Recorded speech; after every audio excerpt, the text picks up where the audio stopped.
हमारे इस चैनल मैथिली गंगा को लाल बटन दबाकर सब्सक्राइब करें व घंटी के निशान का बटन दबाएं ताकि सभी नए वीडियो आप तक तुरंत पहुंचे बिल्कुल मुफ्त।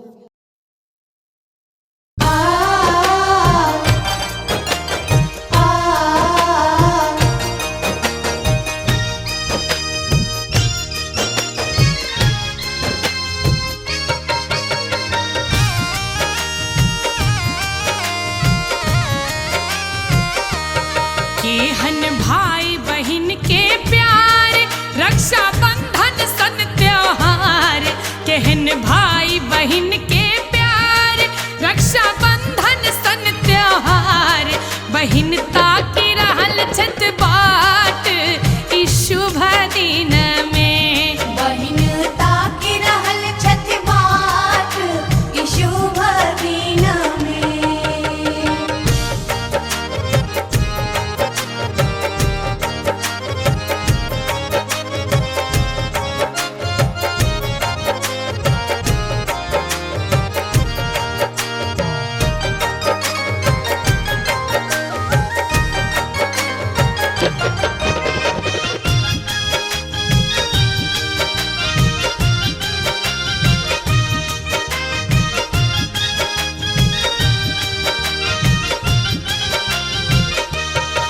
बहिन थारी लेने ठार मधुर मिठाई के साथ। बहिन थारी लेने ठार मधुर मिठाई के साथ। आंगन गम गम करे आज इस शुभ दिन में। बहिनता की रहल छत बाट ई शुभ दिन में।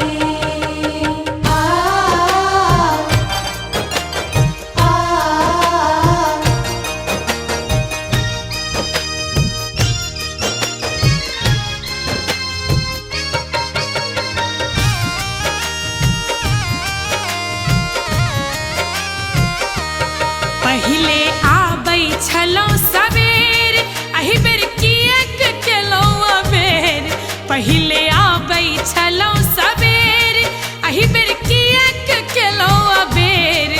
केहन छाती भेलनि काठ ई शुभ दिन में। बहिनता की रहल छत बाट ई शुभ दिन में।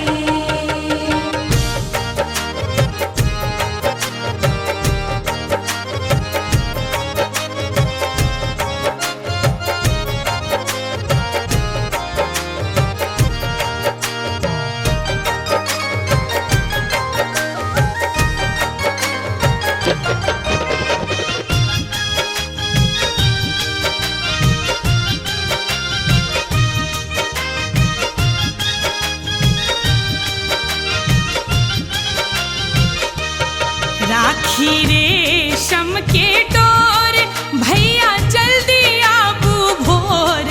राखी रेशम के डोर भैया जल्दी आबू भोर।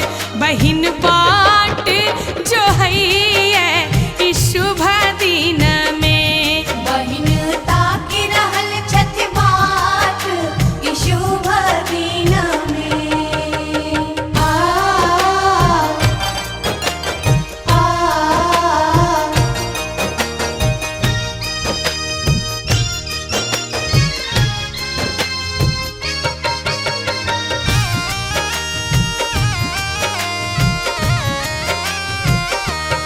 गंगा भैया एलखिन मोर, जूली गाबै अभी भोर।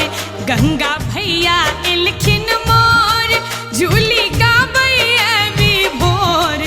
दुनू नैन भरल अछि नोर ई शुभ दिन में। बहिनता की रहल छत बाट ई शुभ दिन में। केहन भाई बहन के प्यार, रक्षा बंधन सन त्योहार। केहन भाई बहन के प्यार, रक्षा बंधन सन त्योहार। बहिनता की रहल छत बाट ई शुभ दिन में। बहिनता की रहल छत बाट ई शुभ दिन में। बहिनता की